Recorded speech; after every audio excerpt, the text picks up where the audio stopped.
Good morning or good afternoon, everyone. Thanks for tuning in to Casual Convo Friday. My name is Tisha. I'm one of the co-hosts along with Nate Flood out of Georgia. And today we have a very special guest jumping into our hot seat. This is Andrea Koppel. Her company is Ouch! College2Career Academy. She is a CEO and founder. You okay there, Andrea? Yeah, well, you said I jumped into the hot seat, so, I was like, is everything okay? What's going on here? Okay. Oh, she's so animated. I'm excited for this. All right. So today we're talking about transitioning from college to career. And Andrea, you work with a lot of college students who may be confused about, well, what do I do after college? There's a lot of fear settling in. Is there going to be a job for me? Like I just spent 4 years or more of my life. And now what? Like, what is the next step? So I'm excited because I have a kiddo who is not quite in college. He just turned 13 yesterday, but college is going to be knocking on our door very, very soon within the next 4 years. Nate's got a son who, Nate, your son's 3? Yeah, he's got a while. He's got a while. But this is such great information to soak in, and for people who are tuning in and watching, if you have a college kid or you have kids that are getting ready to go to college, then stay tuned because I know Andrea is going to have lots and lots of nuggets for us. So real quick housekeeping announcements. If you're tuning into this live off of LinkedIn, YouTube, or Facebook, then drop us a comment, say hello, where you're at. I know Conrad Nelson joining us from here in Arizona off of Facebook has 2 girls, one going to college. So this is going to be great for you, Conrad. But Nate, let's shoot off with our first question for Andrea. Let's talk about it. Well, Andrea, thanks for coming on, and we appreciate you taking time with us today. So the first thing I want to jump into is we've got students who just graduated from college very recently here. They're still trying to figure out what in the world they're going to do for a career. Some of them haven't landed jobs yet and things of that nature.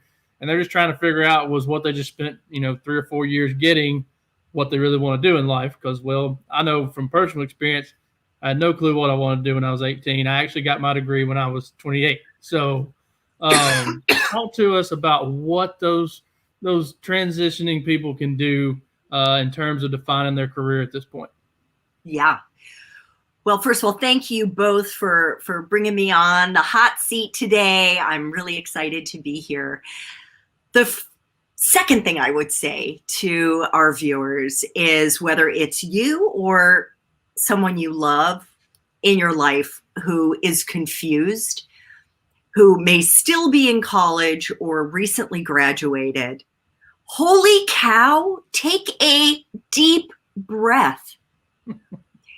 Your professional life is going to last the next 30 to 40 years. I am currently on my 4th or 5th industry, depending upon how you want to count it. And no matter what your major was, here's some good news. It is not the tiny house that you're going to be forced to live in for the rest of your life. Instead, it is the foundation of a professional skyscraper that you're going to be building over the course of your professional life, with each new job and each new career adding a new floor in your skyscraper. I just posted on LinkedIn this morning, and to be honest, I wasn't even thinking about our chat this afternoon when I posted this. And it's a picture of me when I was 5 years old, sitting with my sister Deirdre, and I am choking our cat. And when I was 5 years old, I wanted to be a veterinarian. That was my dream. And then I got into high school and I realized, do I really want to suffer through college in the math and science realm, which were not my strengths? No. So I decided, you know what? I love foreign policy. I love international affairs. I'll study political science. I graduated with a political science degree. Do you think I ever taught political science, went into government, went to work for a think tank? No, my friends. I became a journalist. Then I moved into public relations. Then I moved into the nonprofit world. And here I am as a podcaster and an entrepreneur and a career coach. So deep breath. Mm-hmm. You can start anywhere. I can agree with that. I mean, I'll be honest with you. I went to school the first time. I got out of high school. I went to college. I lasted a year and a half. And I was just like, I'm wasting money. I told my parents, I don't know what I want to do. I don't have a clue. This is unenjoyable. I didn't like college at all. I've never been a scholar in the first place. I've always been more of a hands-on learner. Matter of fact, every professor there told me the same thing. It was really funny. But, I eventually just was like, hey, I'm leaving. I'm going to go work for the family business. I'm going to pick up my skills, and then I'll go back, or whatever. And so I just took that time. And I think, to your point, everybody thinks they've got to have it. And I see this a lot in tech jobs. They think they've got to come out and get a degree from Harvard and go ahead and immediately jump into a $200,000 a year job and all this stuff. And that's not necessarily true. There's 10 million different ways to go to where you want to get where you want to go. But yeah, I love everything you had to say about that. That was spot on. My next question for you is when you're talking to college students who are leaving college, whether they're graduating or whether they decide, like me, to leave early, and they're looking for that first career step, what's your advice to them at that point? What's the best steps they can do?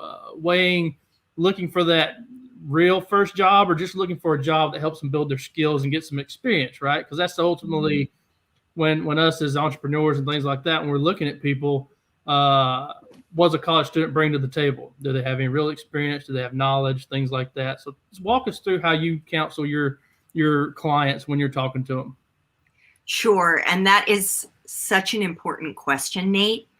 The first thing that I recommend and that I actually go through with my clients is to have them do kind of a brain dump of all of their hard skills. And by hard skills, we're talking technical skills. So I have a questionnaire I have them fill out to kind of surface what those skills are, whether it's writing, analytical thinking, pivot tables, whatever it is, write it all out. Put that in one column. Then in the second column, write out all of their soft skills, their interpersonal skills. Things like emotional intelligence, being a team player, being one of 5 kids, all of those soft skills, things that you may have honed in the classroom or may have honed in after school activities, extracurriculars. And then the third column, to write out all of their hobbies, the clubs that they were involved in, the team sports, the volunteer work, maybe part-time or full-time jobs, and the things in particular that filled them with energy, made them excited, made them work until 3 a.m. without even knowing what time it was because they were in flow. They were just having so much fun.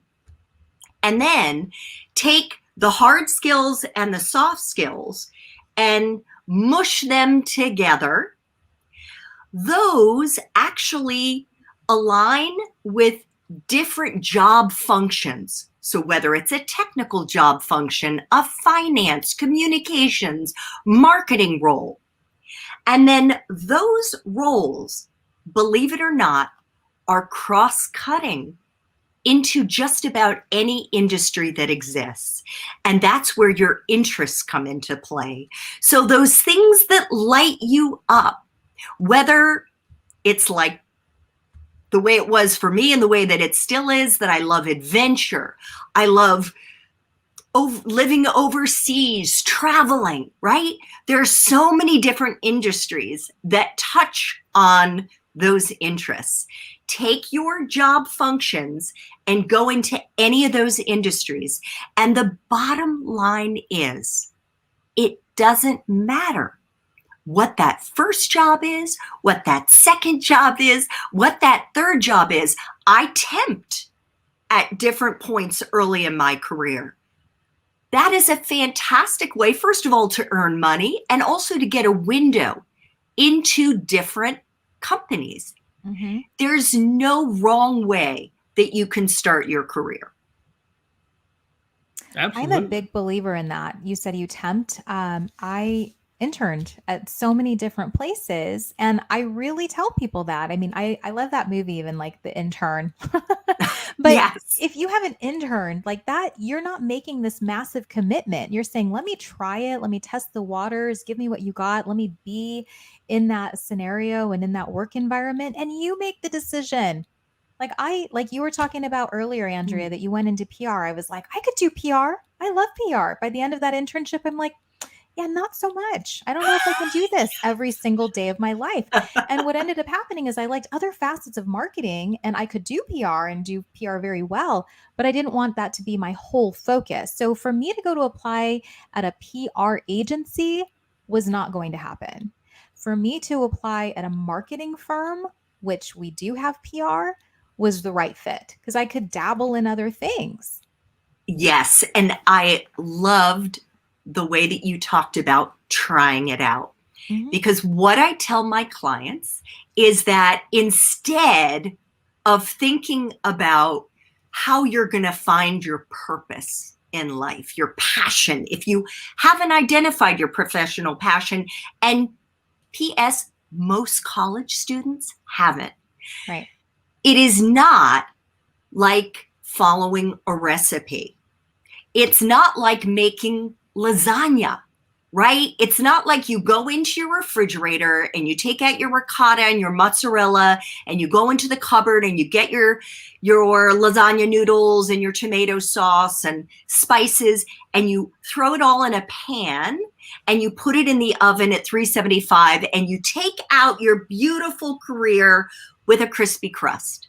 No, instead, it's like you're a friggin' mad scientist and you've got those goofy big goggles on and you've got your test tubes and your Bunsen burner and your beaker and you're throwing shit in your test tubes and you're throwing it in there like this PR internship, right? And poof, like it blows up in your face. You're like, I don't like that. Mm-hmm. And why do I say that it's like you're a mad scientist? Because what does a mad scientist do? They test, they experiment, they iterate, and that is how they find the right formula. And Nate and Tisha and I and every single one of you are a unique formula. And the only way you're going to land on the right formula for you is by you doing it, by you trying those internships, by you experimenting with a part-time job here or a full-time job there or whatever it is. You have to try it in order to see if it's a good fit or not. Mm-hmm. So true. So true. Oh, yeah, absolutely. I I mean, want to take a pause real quick, Nate, and just say Yeah. hi to some people that are joining us. So Krista McPherson and Luis Melendez, thanks so much for tuning in to Casual Convo Friday. If you have questions, Krista even saying, I'm Krista, a recent college grad from Phoenix. This is a great one for you to be on, Krista. I know Andrea's dropping a lot of wisdom here. And if you have a question, make sure you to drop it in the chat so we can answer that for you. All right, Nate. all Ready right. for you. So we talked about she has to cut me off. I'm a talker. I do. Okay. I know. I have to say hi to people. You know, it's networking. So we talked about things that you tell people to do and stuff like that. And I know you kind of hinted at my next question, but I want to go a little bit more in depth. What's the biggest mistakes you see people do? That's a big thing is what takes them down the wrong path. And I know a lot of times it's just the opposite of what you were saying earlier. But, elaborate on that some more. How can they avoid those mistakes? How can they figure out ways to get out of it if they've already made them, that type of stuff? So I would say the biggest mistake that young job seekers make is by just uploading their resume to job boards, whether it's here on this platform, on LinkedIn, on Indeed, on ZipRecruiter, whatever the case may be, uploading their resume, their application, pressing send, and then waiting, like twiddling your thumbs, okay? Biggest mistake you can make. One of the drum beats that I've tried to, hit on over the last 10 months since I've been posting on an almost daily basis here on LinkedIn is that it is critically important for young job seekers and older job seekers to network on LinkedIn using their alumni network. That's the low-hanging fruit. Reach out to people who are in jobs that interest you. Maybe they're at companies that interest you. And instead of reaching out to the muckety mucks with the big fancy titles, the chief executive officer, the chief financial officer, the vice president, no, reach out to people who are close to you in age. Maybe they graduated a year ago, or 2 years ago, or 5 years ago. Reach out to them, put a note in that LinkedIn request to connect, the 300 characters, always put something in there, and put something that shows what you and that person have in common. So whether our young viewer who just graduated from the University of Arizona, so say, hey, I don't know who your mascot is, I'm sorry, but hey, Wildcat. Hey, fellow Wildcat, I just graduated and I see you're an alum and I'd love to connect. You can keep it pretty simple. Then after they accept your connection, say, hey, I see that you're working at such and such a company. I'm curious what you do in your job. Would you have 20 minutes to jump on a call with me in the next week or so that I could ask you some questions? That is setting up what's called an informational interview. And just as it sounds, it is an opportunity for you to get information, to get insight into that job. And it's also how you will uncover the 80% of jobs that exist out there, 80% that are hidden. What do I mean by that? They're not on job boards.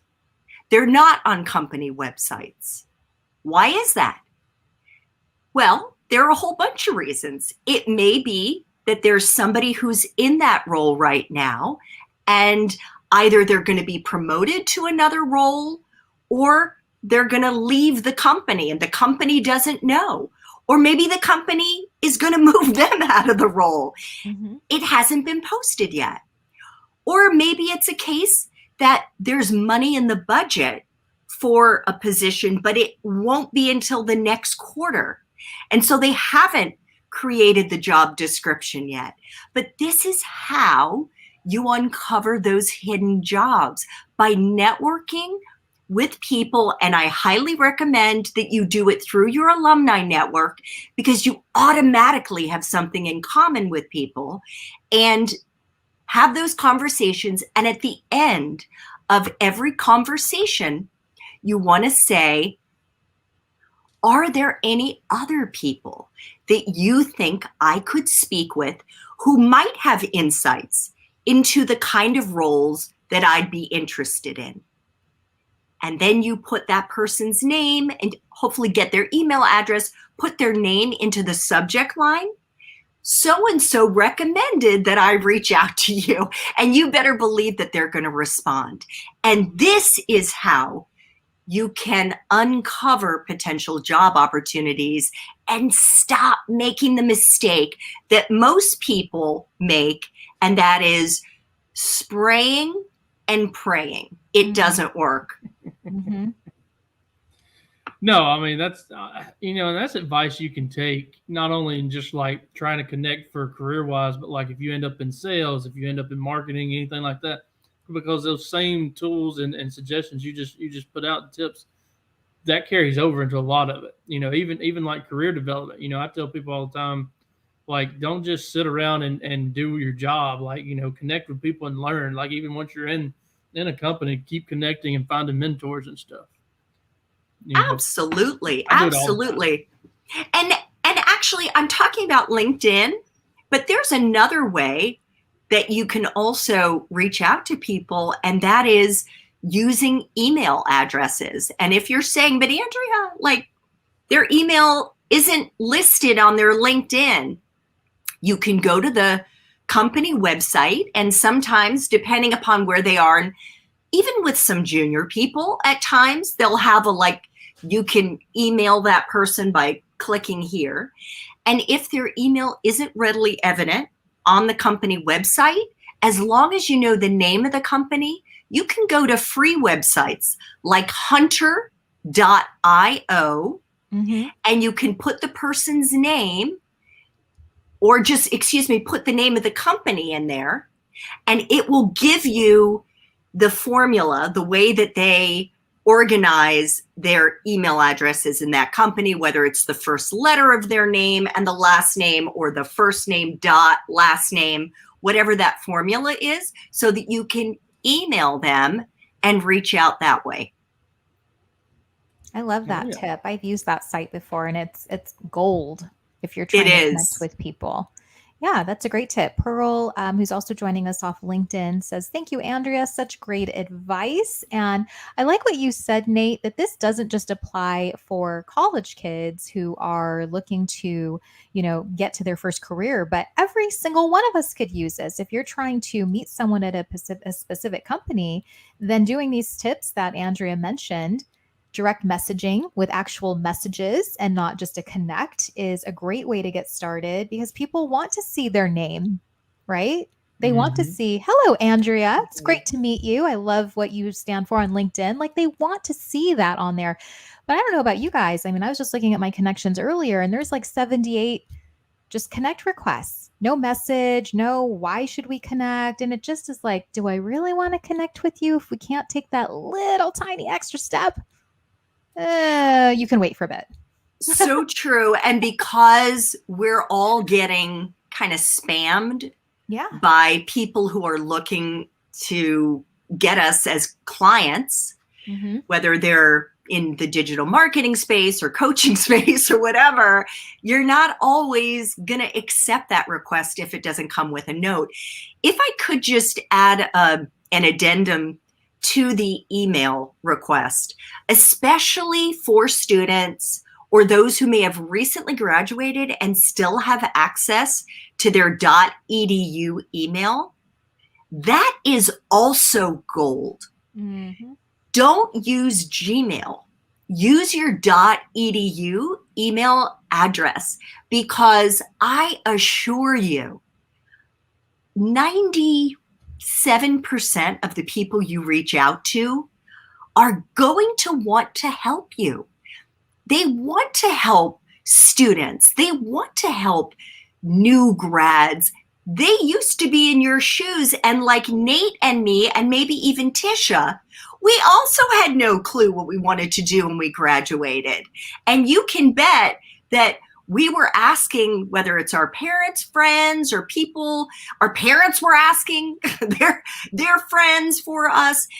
It's all about networking and using the relationships that you're building. And I just posted about this. I just realized this earlier this week, that weak connections end up leading to more jobs than the strong connections. There's actually been one of the most well-cited sociology papers from about 50 years ago that was produced by a Stanford University professor, shows hard evidence that more people found jobs through weak connections, people you barely knew, than people they knew well.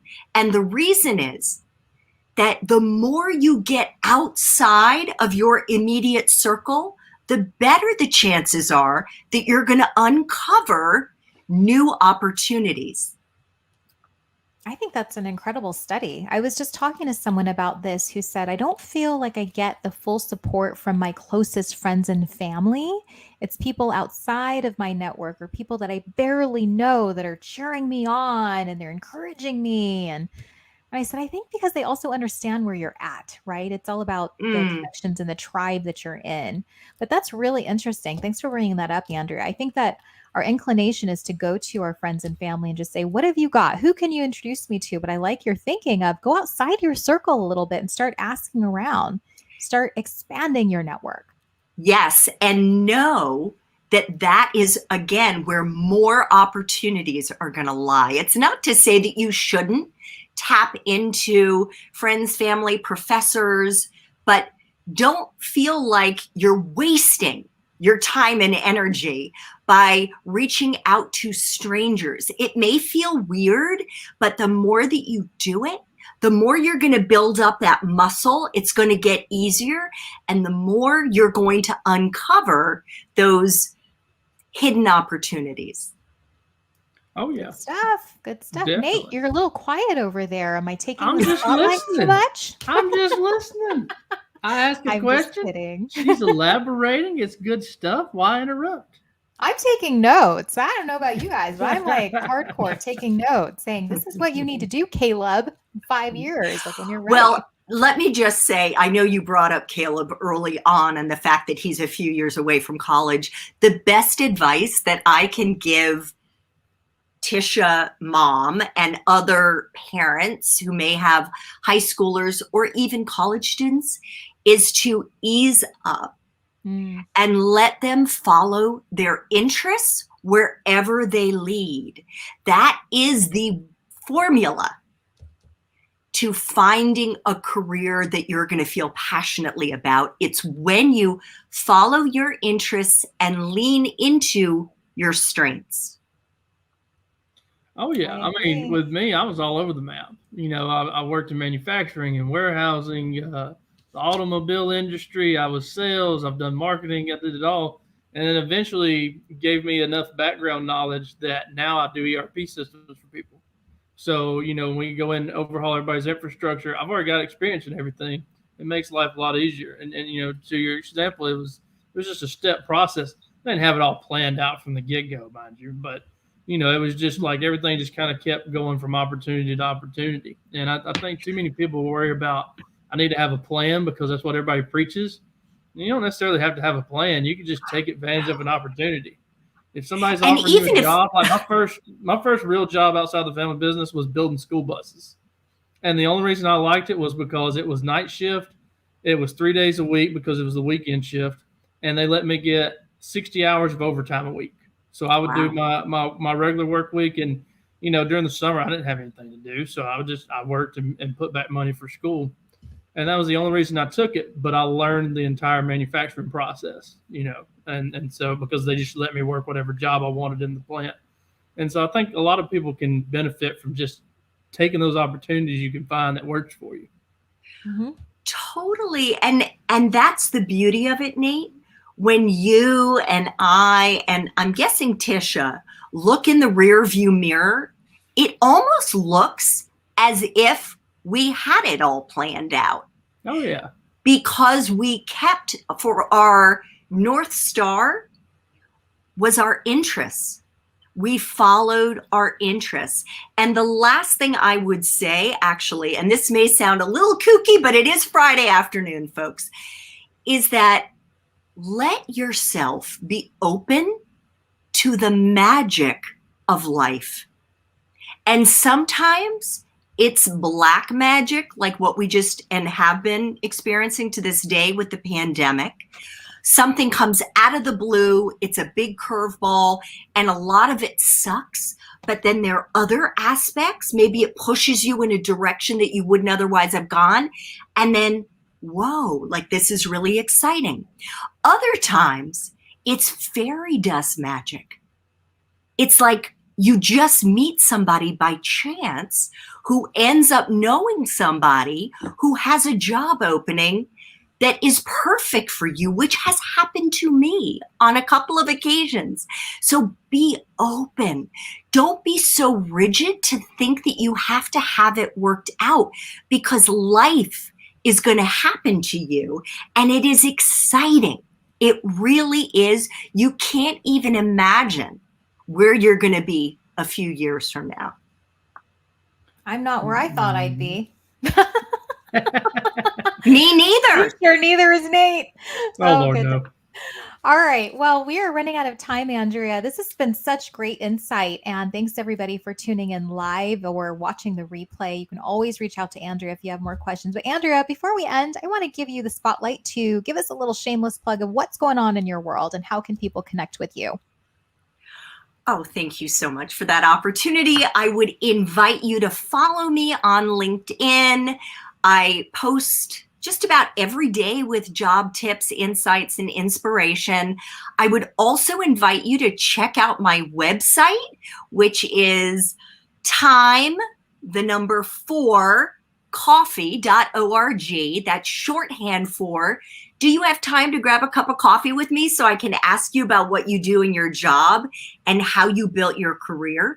I have a library of hundreds upon hundreds of informational interviews that I've done with professionals in dozens of different industries about what they do in their jobs and how they built their careers. And if you're interested in working with me as a client, there's a tab, a coaching tab there. You can just drop down, book a free discovery call with me, and I'd love to get to know you and see how I can help you. Awesome. Well, thank you so much, Andrea. Shout out to Carl, Sean Watkins, and Robert Berry, who are also joining us live. Some of our peeps. All right. Well, thanks so much, Nate. Great questions as always. Andrea, thanks so much for your insight. And if you are a college student, this is a great one to tune into. Or if you're thinking about going to college and you want to learn how to get the career that you're looking for, then definitely connect with Andrea. Hit her up for some coffee. And yeah. I'm always up for coffee. This is a great resource. So take advantage of those resources. They're out there. All right. Well, thanks so much, everybody. Have a great Friday. And just a reminder, Casual Convo Friday will be off for the next couple of weeks. So we are taking Labor Day off. And next week I have a speaking gig on the 27th. So we'll not be here, but we will be back in September. So we'll see ya. Bye, everyone. Take care. Take it easy. Y'all have a good weekend.